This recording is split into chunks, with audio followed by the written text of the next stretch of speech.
किसकी होगी जीत, किसकी होगी हार, ये तो पता चलेगा 7 तारीख के बाद। लेकिन उससे पहले आखिरकार मुद्दा क्या है, ये जानने के लिए आधार लाइव की टीम के साथ मैं जा रहा हूँ ग्वालियर चंबल संभाग के हर उस छोर तक जहां से हम लेकर के आएंगे कि आखिरकार 2024 के चुनाव में आपका मुद्दा क्या है। तो चलिए मेरे साथ।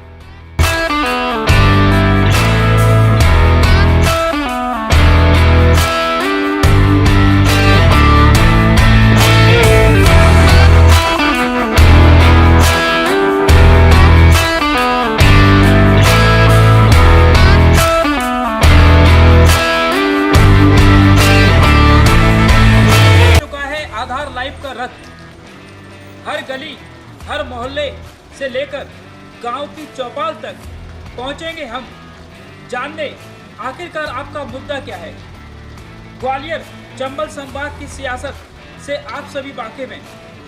सिंधिया परिवार हो या पूर्व प्रधानमंत्री स्वर्गीय अटल बिहारी वाजपेयी, यहाँ से एक धुरंधर राजनेताओं ने विश्व में अपनी एक अमिट छाप छोड़ी है। लेकिन इस बार का चुनाव क्या कहता है, मतदाता खामोश क्यों है, जानने के लिए, पूरी पड़ताल करने के लिए चल पड़े हैं हम और एक एक कर हर गांव, हर गली से आप तक पहुंचाएंगे हर खबर। तो चलिए आधार लाइव पर।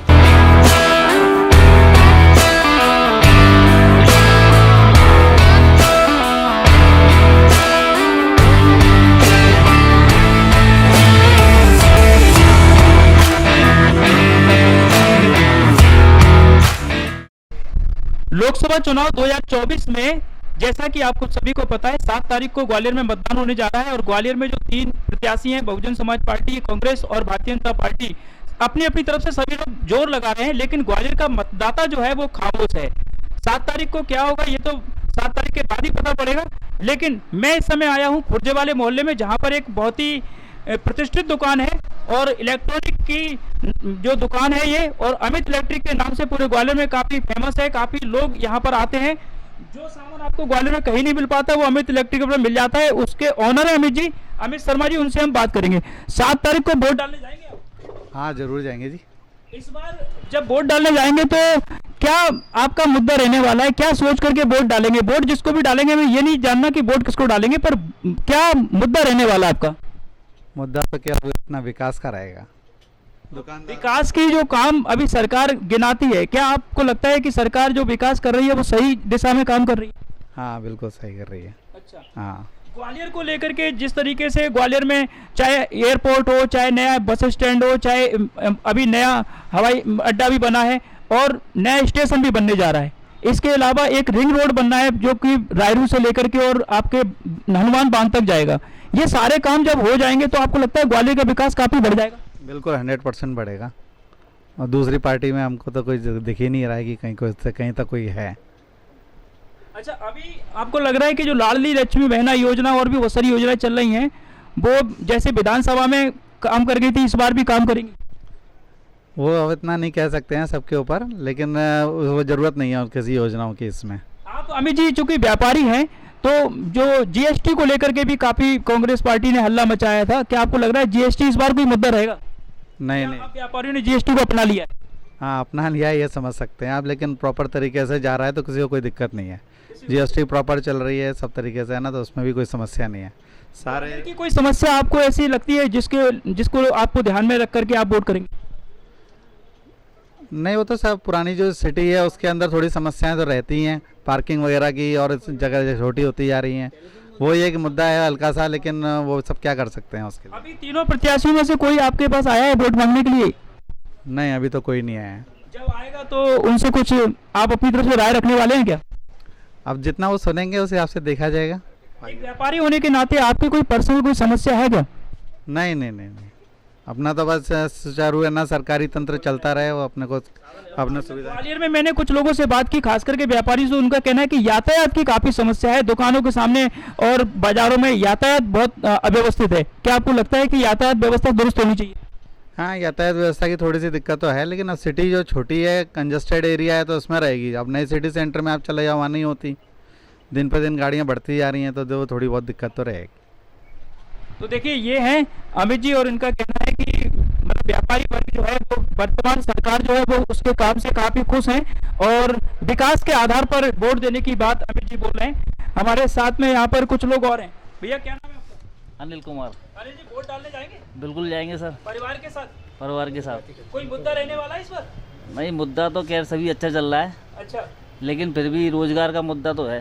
रोजगार का मुद्दा है। हाँ आपको क्या लग रहा है अभी ग्वालियर में रोजगार की कमी है? हाँ सर, कमी तो है रोजगार की। अच्छा। बिल्कुल कमी है।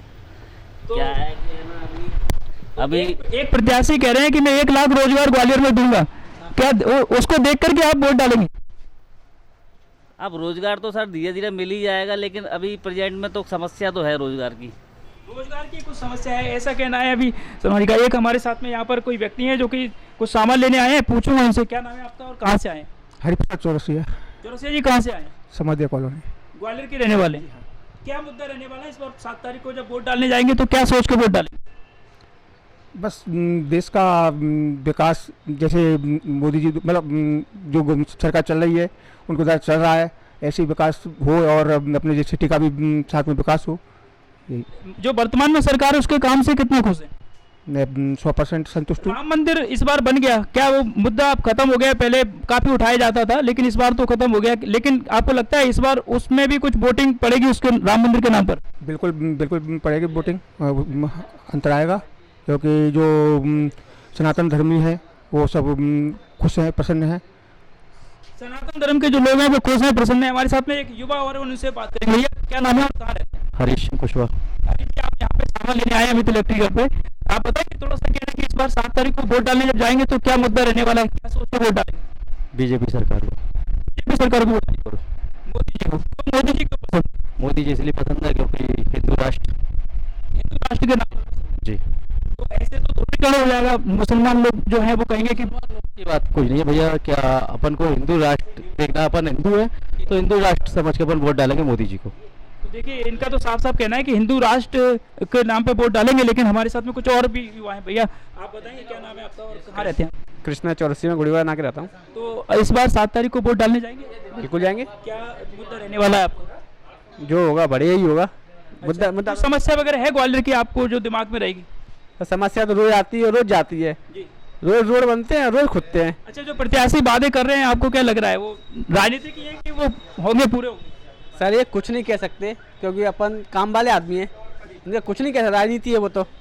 आज राजनीति है, कुछ भी नहीं कह सकते, ऐसा कहना है यहाँ पर। और आइए हम कुछ लोग और हैं उनसे भी बातचीत करेंगे। सर क्या नाम है आपका? महीन सिंह परिहार, कहाँ रहते हैं सर? एकता विहार गुड़ा। अभी ग्वालियर में 7 तारीख को वोटिंग होने वाली है, आप वोट डालने जाएंगे? बिल्कुल। तो मुद्दा क्या रहने वाला है आपका? सफाई व्यवस्था। सफाई व्यवस्था। आपको लगता है ग्वालियर में सफाई व्यवस्था सही नहीं है? बिल्कुल नहीं। अच्छा, बाकी विकास आपको लग रहा है कुछ हो रहा है कि नहीं हो रहा? हो रहा है, विकास तो हो रहा है, विकास तो। संतुष्ट है सरकार के काम से? बिल्कुल। जी। तो देखिए ये मतलब अलग अलग जगह के लोग हैं यहाँ पर खरीदारी करने के लिए आए हुए हैं।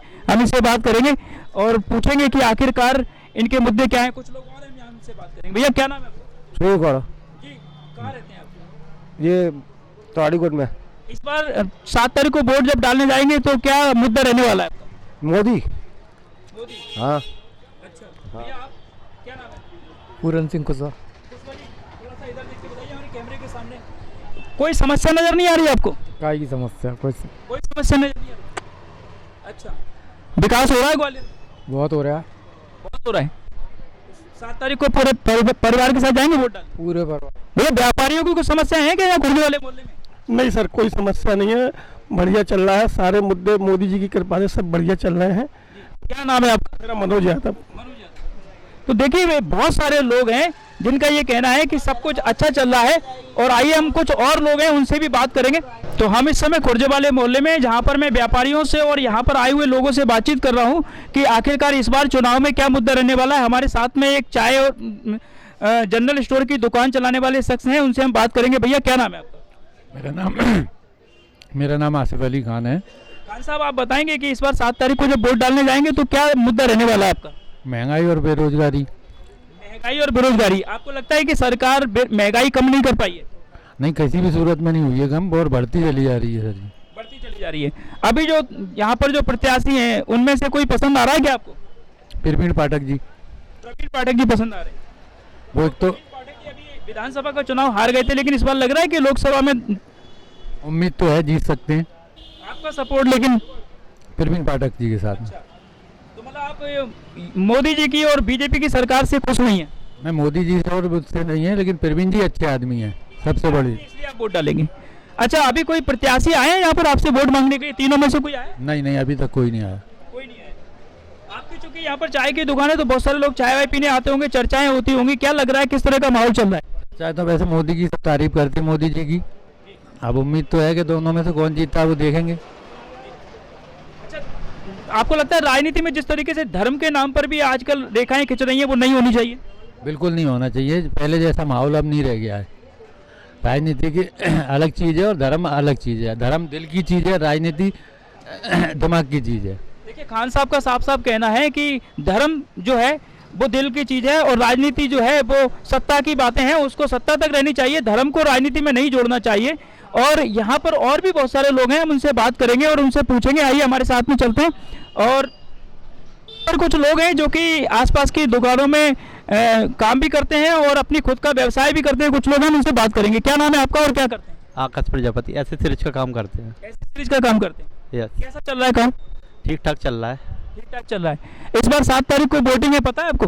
बिल्कुल पता है। वोट डालने जाएंगे? बिल्कुल जाएंगे। तो क्या मुद्दा रहने वाला है इस बार? मतलब वोट डालने जाएंगे तो क्या दिमाग में रहेगा कि मतलब बेरोजगारी, महंगाई, क्या मुद्दा रहने वाला? बेरोजगारी और महंगाई को लेके तो देखो हमेशा चलता ही रहेगा ये मुद्दा, तो ठीक है। वोट तो डालना ही है, वो चाहे जिसको डालना है, जिसको बीजेपी पे डालना है बीजेपी पे डालेगा, कांग्रेस पे डालना है जिसको कांग्रेस। अभी मन नहीं होना है किसको डालना है? मन तो है बीजेपी को ही डालेंगे, जब सरकार उन्हीं की है, सब कुछ उनका है, तो बीजेपी। सरकार के काम से खुश हैं? बिल्कुल ठीक है, बढ़िया काम। राम मंदिर का मुद्दा काम करेगा इस बार? बिल्कुल करेगा, एक नंबर करेगा उनका मुद्दा वो। अच्छा, आपका क्या नाम? बिल्कुल सही कह रहा हूँ। सही कह रहे हैं ये, मतलब इनने कह दिया तो आप भी कह? अरे वो तो सर जाहिर सी बात है, अपन जब बीजेपी से बिलोंग करते तो बीजेपी को ही वोट देंगे। बीजेपी को वोट डालेंगे। और जो लेकिन लड़ाई इस बार बिल्कुल दोनों प्रत्याशी हारे हुए हैं, लड़ाई बिल्कुल बराबर की चलेगी। तीसरे और आ गए केदार कंसाना, उनका तो खैर देखो मिलेगा वोट उनको भी, लेकिन इतना नहीं मिलेगा जो वोट काटने के लिए आए हो। अब वोट काटने के लिए। बिल्कुल सही बात है। किसका वोट काटेंगे, बीजेपी का या कांग्रेस? सर अपन कैसे कांग्रेस का कटेगा। कांग्रेस का वोट काटेंगे, ऐसा कहना है। आइए कुछ लोग और हैं, उनसे भी बात करेंगे। और हमारे साथ में अभी शर्मा जी हैं, हम उनसे बात करेंगे। शर्मा जी, इस बार 7 तारीख को वोट डालने जाएंगे? जी बिल्कुल। तो क्या मुद्दा रहने वाला है? चूंकि आप व्यापारी हैं, सरकार के काम से कितना खुश हैं? क्या लग रहा है व्यापारियों को समस्या है? व्यापारी की अपनी समस्याएं तो ठीक ही हैं। एक्चुअली ये तो हर सरकार के साथ में ही ऐसा होता है कि कोई भी जो भी सरकार है ना नॉमिनेट होकर के आती है तो वो अपने तरीके से अपने अलग अलग रूल्स रेगुलेशंस वो सब चीज़ें तो है ना चलाती है। बाकी विगत पिछले सालों में जितना इस जो अभी एट प्रेजेंट जो गवर्नमेंट है जो इसने कार्य किया है, मैं उसको है ना कहूँगा कि है ना काफ़ी अच्छा काम किया है और व्यापारियों के लिए एक अच्छे जो जिसे कह सकते हैं कि व्यापारी आगे चल के उन्नति ही करेगा, ऐसी कुछ चीज़ें लाए हुए हैं जैसे जीएसटी वगैरह से रिलेटेड। बाकी हाँ, इनको आगे चल के जीएसटी में कुछ रूल्स एंड रेगुलेशंस में थोड़ा सा मैं समझता हूँ ढीलपन लाना चाहिए एक व्यापारी वर्ग को देखते हुए, क्योंकि इसमें अभी भी काफ़ी ज़्यादा कॉम्प्लिकेशंस हैं जिसे है ना गवर्नमेंट को आगे देखते हुए मुझे ऐसा लगता है कि इसे थोड़ा सा ढीला करना चाहिए, इसे बिल्कुल इजी टू यूज़ करना चाहिए ताकि है ना व्यापारी वर्ग इसको ज़्यादा से ज़्यादा और भी स्मॉल स्केल्स जो छोटे व्यापारी हैं वो भी इसका लाभ ले सकें, मुझे ऐसा लगता है। अच्छा, और ये बताइए कि पिछली बार जीएसटी एक बड़ा मुद्दा रही थी, लेकिन हालांकि बीजेपी बहुत अच्छे से जीत गई थी। इस बार जीएसटी कोई मुद्दा है कि नहीं है व्यापारियों के लिए? नहीं, व्यापारियों के लिए मैं समझता हूँ कि चूँकि इतना साल बीत गया तो अब जीएसटी वो वाला मुद्दा तो रहा नहीं, क्योंकि ज़्यादा आत्मसात कर लिया है व्यापारियों। बिल्कुल और मैं कहता हूँ कि यदि ये आत्मसात हो जाए तो ज़्यादा ही अच्छा है। लेकिन हर महीने जीएसटी भरना पड़ता है ना, जमा करना पड़ता है रिटर्न वगैरह, उसका पहले साल में एक बार करना पड़ता था, तो कुछ असुविधाएं तो हो रही होंगी। मैं वही तो आपको बता रहा हूँ कि है ना गवर्नमेंट को ये देखना चाहिए कि है ना व्यापारी को असुविधा ना हो, उसके लिए ज़्यादा से ज़्यादा ऐसे कुछ प्रयास करें जैसे कि हर महीने के ये जो रिटर्न्स फाइल्स होते हैं या हर 3B जाता है या R1 फाइल करना पड़ता है, तो ये जो कुछ है ना समस्याएं हैं वो समस्याएं कम से कम व्यापारी है ना जाए लेकर के, ऐसा कुछ है ना गवर्नमेंट को करना चाहिए, क्योंकि क्या है ये हर महीने की ये जो सबसे ज़्यादा दिक्कतें आती हैं ना जीएसटीआर फाइल को लेकर के, ये चीज़ें बहुत समस्याएं हैं। व्यापारी अपना काम या व्यापार देखे, ये R1 फाइल्स और 3B यही जीएसटी के चक्कर में ही पड़ा रहे। तो इसको एक थोड़ा सा सुदृढ़ और एक है ना थोड़ा इसका सरलीकरण होना चाहिए मेरे हिसाब से। क्या पूरा नाम? मेरा नाम गौरव शर्मा। गौरव शर्मा। तो ये थे गौरव शर्मा जी, और इनका कहना है कि कहीं ना कहीं जीएसटी का जो एक सरकार ने एक बनाया हुआ है मतलब कार्यक्रम, वो थोड़ा सा है ना सरलीकरण उसका होना चाहिए, तब जाकर के कहीं ना कहीं राहत मिलेगी व्यापारियों को। हालांकि उन्होंने कहा है कि अब काफ़ी लंबा समय हो गया है, जिस तरीके का विरोध शुरू में व्यापारियों ने किया था, अब कहीं ना कहीं उसकी आदत पड़ गई है, तो अब काम तो कर रहे हैं उसके साथ में, लेकिन अगर सरलीकरण हो जाएगा तो ज़्यादा अच्छा रहेगा। कुछ और लोग हमारे साथ, हम उनसे पूछेंगे। भैया क्या नाम है? बोलो भैया। मेरा सुनील शर्मा। आप बताएंगे सर, 7 तारीख को वोट डालने जाएंगे तो आपका क्या मुद्दा रहने वाला है? मेरा साहब बीजेपी का मुद्दा है यार जी, मेरा बीजेपी का मुद्दा है। बीजेपी का? जी नहीं, बीजेपी तो पार्टी है, मुद्दा क्या है आपका? आप क्या भैया जी बताएंगे क्या मुद्दा है इस बार? मुद्दा, मैं एक स्टूडेंट हूँ तो मेरा मुद्दा रहेगा कि रोजगार की मुद्दा देखा जाए तो रोजगार मेरा बड़ा मुद्दा रहेगा इस समय। और प्रधानमंत्री जो स्टार्टअप इंडिया की बात करते हैं, बहुत सारे लोगों से कहते हैं कि आप स्वयं अपना रोजगार शुरू करें, हम उसमें लोन दे रहे हैं, क्या लग रहा है कि वो योजना कारगर साबित हो रही है? जी बिल्कुल, जिस प्रकार से कि भारतीय जनता पार्टी द्वारा योजना निरंतर निकाली जा रही हैं, और आप जब तक स्वयं विकसित अपने आप में जो कला है वो जब उभर कर नहीं आएगी, तो प्रधानमंत्री जी मोदी द्वारा जो स्कीम निकाली जा रही है वे प्रत्येक नागरिक को उनको इसलिए निकाली जा रही है खुद सक्षम बने, तब ये देश विकसित होगा। मनोज शर्मा। मनोज जी कहाँ रहते हैं? मैं लक्ष्मी कॉलोनी रहता हूँ। 7 तारीख को वोटिंग है, आप वोट डालने जाएंगे? अच्छा, इस बार वोट डालते समय आपके क्या जहन में मुद्दा रहने वाला है? मुद्दा तो कोई है ही नहीं, मुद्दा भी है चुनाव, पूरा मुद्दा भी है चुनाव। ग्वालियर में विकास वगैरह कुछ हो रहा है? हाँ, कुछ काम हो रहे हैं। अच्छा, नया एयरपोर्ट बन गया, नया स्टेशन बन रहा है, फ्लाईओवर भी बनने जा रहा है बड़ा, इन सब को देख करके वोट देंगे या कुछ और रहेगा दिमाग में? नहीं, इन सब ये भी चीज़ें तो डिपेंड करती हैं, इन सब को चीज देख के भी वोट दिया जाएगा। अच्छा, अभी एक नया मुद्दा ग्वालियर में उछला है, शिक्षित और अशिक्षित का, इस पे कितना सहमत है? इस पे तो भी कुछ कह नहीं सकते जी। कुछ समस्याएं हैं क्या? आप अगर कुछ ग्वालियर को लेकर कुछ समस्याएं बताना चाहें तो है, काफ़ी सारी समस्याएं हैं। रोड को लेके समस्याएं हैं, पानी को लेके समस्याएं हैं। पानी लेकर अभी प्रॉपर आ रहा है तो पानी की बर्बादी ज़्यादा हो रही है शहर में। हाँ, ज़रूरत से ज़्यादा पानी, जितनी ज़रूरत नहीं है मुझे लगता है उससे ज़्यादा पानी बर्बाद हो रहा है। इस बार राम मंदिर बन गया, राम मंदिर कोई कुछ ज़्यादा मतलब वोट दिलाएगा क्या बीजेपी को? नहीं, अब ऐसा मेरा कुछ मानना नहीं है। ऐसा मानना नहीं है तो बेरोजगारी मुद्दा रहेगी क्या ग्वालियर चुनाव में? बात ग्वालियर की नहीं है, बात पूरे देश की है। ये चुनाव पूरे देश का चुनाव है, और मोदी जी ने जो वादे किए थे कि 15 लाख बैंक में आएंगे, ये हो जाएगा, काला धन आएगा, क्या ऐसा हुआ? नहीं हुआ। तो जनता का मोहभंग होता जा रहा है इस बार, और इसके परिणाम शीघ्र ही लोकसभा चुनाव में देखने को मिलेंगे। परिणाम देखने को मिलेंगे। देखिए, ऐसा नहीं है कि एक तरफा वोट कहीं नहीं जा रहा है, मतलब मोदी जी के सपोर्टर हैं, वो मोदी जी की बात करते जरूर हैं, लेकिन बहुत सारे ऐसे लोग हैं जो कहते हैं कि भाई आपने जो वादे किए थे वो वादे अभी कहाँ हैं आपके। ऐसे भी कुछ लोग हैं जो सवाल करने वाले हैं, सवाल उठाने वाले हैं। तो इस बार आपको लगता है कि जो ग्वालियर में कुछ परिवर्तन देखने को मिलेगा या जैसा चल रहा है वैसा ही रहेगा? देखो, बात परिवर्तन की करें तो जनता तो चाहती है परिवर्तन, और हो भी। रोजगार की बात है, व्यापार की बात है, तो मोदी राज में जितने बड़े व्यापारी हैं वो और अमीर हुए हैं और मध्यम वर्ग ही नीचे आ गए, तो कहीं ना कहीं परिवर्तन। व्यापार करते हैं? हाँ, मैं व्यापारी हूँ। क्या क्या व्यापार है? छोटा मोटा दुकान है अपनी, चाय का होटल है। चाय का होटल है? अच्छा, मोदी जी तो चाय वाले हैं, लेकिन आपके साथ ही हुए। बात पक्षधर की नहीं है, बात इंसाफ की है, और इंसाफ ये कहता है कि परिवर्तन जरूरी है। जैसा राजस्थान में हर साल होता है, ऐसा करते रहो, आपका विकास होता रहेगा। विपक्ष में कौन है? विपक्ष में इतनी सारी पार्टियां बन गई हैं, आपको लग रहा है उनमें किसी में एकता कहीं दिख रही है आपको? देखो, मोदी एक ब्रांड है, क्योंकि बात भाजपा की चलती है, तो अब मोदी ये नहीं कहते कि भाजपा ये करेगी या भाजपा वो करेगी, अब मोदी कहते हैं मोदी करेगा, मोदी की गारंटी है। अच्छा, ये बात तो आपको अच्छी नहीं लगती? किसी को नहीं लगती भाई, तुम सिंबल एक पार्टी का हो, ना कि स्वयं किससे तुमसे पार्टी चल रही है। क्या सुनना है आपका? दिलीप खान। दिलीप खान, तो देखिए दिलीप खान जी का ये कहना है कि आप मोदी कर रहे हैं, मोदी का गारंटी, मतलब भारतीय जनता पार्टी की गारंटी। भाजपा कहाँ है? दिलीप खान जी का कहना है कि भाजपा कहाँ है। तो खान साहब, मतलब लग रहा है कि धर्म के आधार पर भी कहीं ना कहीं राजनीति हो रही है। ये टोटल चुनाव धर्म के नाम पर और जाति के नाम पर है, ना कि विकास के नाम पर। ये चुनाव जो है वो धर्म के नाम पर है, ना कि विकास के नाम पर। अब इसमें निर्णय आपको करना है कि आपको कहाँ जाना है, विकास की तरफ जाना है या धर्म की तरफ जाना है। ये तो परिणाम आने के बाद सभी देखेंगे और हम भी देखेंगे। बने रहिए हमारे साथ में आधार लाइव पर अपने सहयोगी शेरू कुशवाहा के साथ। मैं संजय भारद्वाज।